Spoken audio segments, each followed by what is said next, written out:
Ready to unlock a better credit score without the stress of traditional credit cards? Let's dive into how you can build credit effortlessly using the Chime Credit Builder card. First things first, you'll need to be a Chime member with a Chime checking account and have received a qualifying direct deposit of $200 or more within the past 365 days. Open your Chime app and find the Credit Builder section, typically located within the Settings or Spending Options tab to begin the application process. You'll link your Chime checking account then. Here's the magic: you move money into your secured Credit Builder account. This amount becomes your credit limit. If you transfer $200, your credit limit is $200. Now, set up automatic payments. This is crucial for building positive credit history. Chime reports your on-time payments to major credit bureaus like Experian, Equifax, and TransUnion. You can make manual payments as well.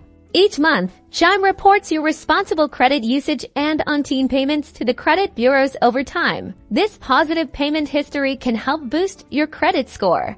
Remember, responsible credit use is key. Only spend what you can afford to pay back, and always make your payments on time. In summary, use your Chime Credit Builder card regularly and responsibly. Set up automatic payments and monitor your credit score to see the positive impact over time.